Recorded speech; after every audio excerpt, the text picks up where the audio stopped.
तर पी.एम. किसान योजनेत मोठा बदल झालेला आहे.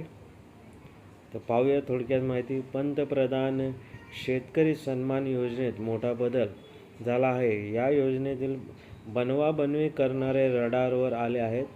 नवीन नियमानुसार घरातील या सदस्यांचा पत्ता लाभार्थ्यांच्या यादीतून गायब होणार. पाहूया थोडक्यात माहिती.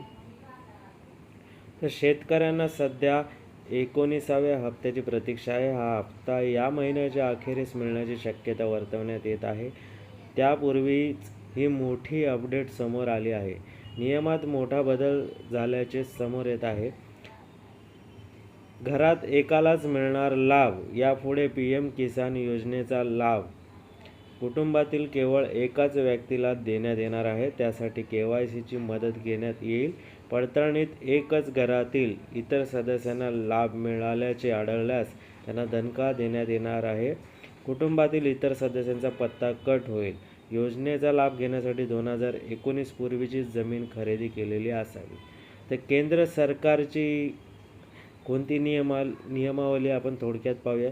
सर्वात मोठा बदल म्हणजे कुटुंबातील एकाच व्यक्तीला पी.एम. किसान योजनेचा लाभ घेता येणार आहे. आणि दुसरा नियम, आयकर भरणारा नोकरदार अल्पभूधारक यांना लाभ नाही.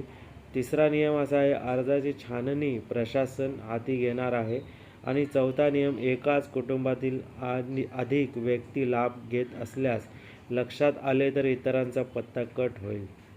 तर मित्रांनो, शेतीविषयक अशाच ताज्या घडामोडी जाणून घेण्यासाठी आमच्या चॅनलला आज आणि आत्ताच सबस्क्राईब करा.